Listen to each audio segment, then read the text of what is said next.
Hey everyone. You ever get that feeling like you're looking at a CV and it's just, I don't know, kind of cold? Just a bunch of stuff someone's done. Yeah, bullet points, dates. Exactly. Yeah.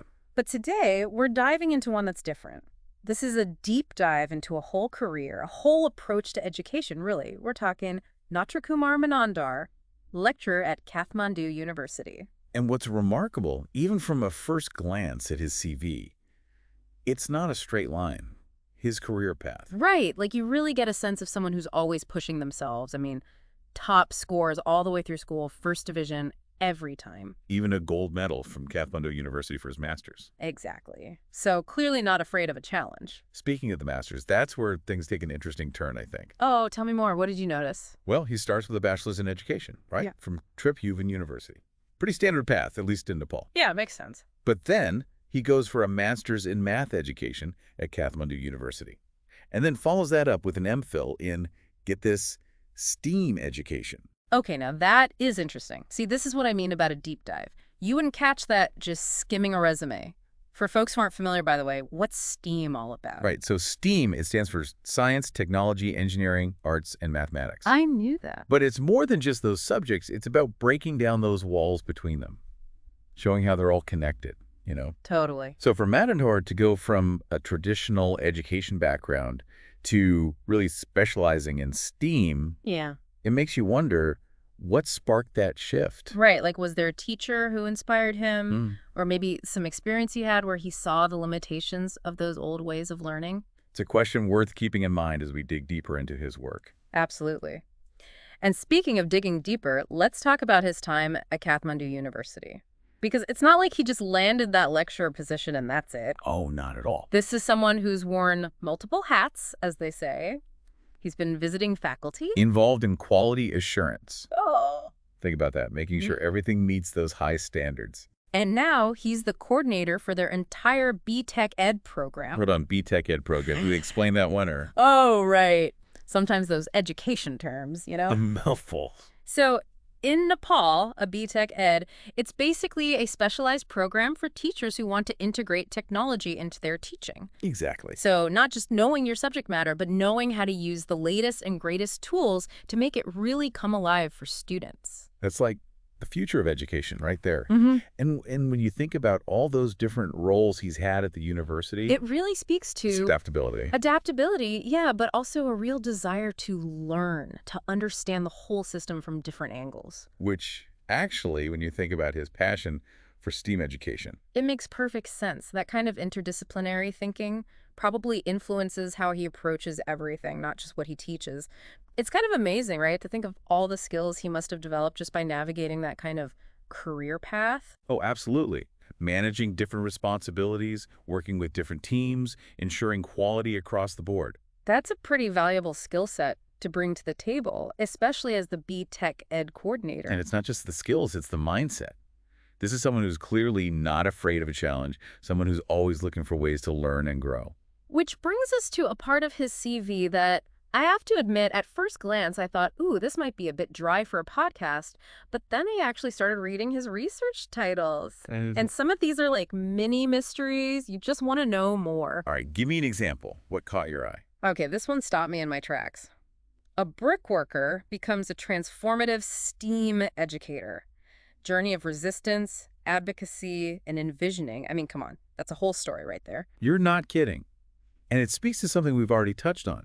Manandhar's belief in the power of education to transform lives. And not just for students, but for educators themselves. Exactly. This research probably dives into the experiences of someone who went from a very hands-on profession to the world of education and then dared to challenge the way things are usually done. Wow.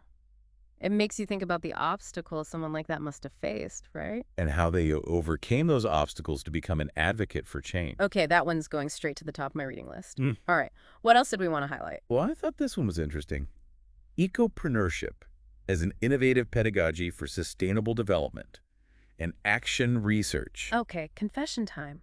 I had to look up ecopreneurship. It's a mouthful, isn't it? Yeah. Basically, imagine a classroom where students aren't just learning about environmental problems, they're actually starting businesses to solve them. Wow, that's amazing. Right. And this research probably looks at how that kind of approach can empower students to become change makers. Give them the skills to tackle real-world issues. So we've got transformative journeys, sustainable businesses. What else you got, Manandhar? Oh, how about this? Conceptual and procedural knowledge of students of Nepal in algebra. A mixed methods study. All right. Maybe not as immediately exciting as a bricklayer turned STEAM educator, but still really important. Absolutely. And this is a good example of how Manandhar's research goes beyond just surface-level questions. What do you mean? Well, a mixed method study means he used a variety of ways to gather information. So in this case, he wasn't just interested in whether students could solve algebra problems. He wanted to understand how they understood those concepts. So it's like the why behind the how. Exactly. And that kind of research is essential for developing effective teaching strategies. And when you think about his passion for STEAM education, it makes perfect sense that he'd be interested in this. Because math, especially understanding those abstract concepts, it's foundational to any STEM field. Totally. And this is something we see throughout his CV, this commitment to connecting theory and practice. Speaking of practice, can we talk about the sheer number of workshops and training sessions this man has led? I mean, this isn't someone who just sits in an ivory tower publishing research that nobody reads. Not at all. He's clearly someone who wants to see these ideas put into action, and the range of topics is incredible. We're talking STEAM education, ICT integration. There's even one on, wait for it, yoga in the classroom. You're kidding, right? Yoga. In the classroom. What's he doing, downward dog, between long division problems? Hey, I'm just as curious as you are. But in all seriousness, I think it speaks to a certain open-mindedness, a willingness to try new things. Exactly. Remember, STEAM education is all about breaking down those traditional subject silos, finding those unexpected connections. So it's not about turning every math class into a yoga studio. It's more about recognizing that learning can happen in all sorts of ways. And that sometimes the most effective approaches are the ones that challenge our preconceived notions about what belongs in the classroom. Right. Sometimes you've got to think outside the box. And speaking of thinking outside the box, let's talk about Manandhar, the lifelong learner, because this CV paints a picture of someone who's never content to rest on their laurels.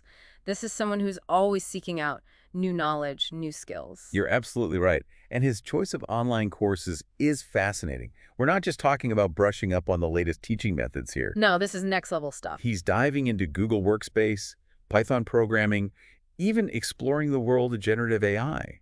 This is someone who's actively shaping their own learning journey, staying ahead of the curve, and bringing those cutting-edge skills back to their students. I love that. And it makes me wonder, does he instill that same thirst for knowledge in his B-Tech Ed students? I'd like to think so. Hmm. That kind of enthusiasm, it's contagious. And it all ties back to his experience with curriculum development, which is where all this theoretical and practical knowledge comes together to create something tangible for students to use. And it's not just a passing interest for him either. This is years of experience working on curriculum development projects. For the Curriculum Development Center, international organizations.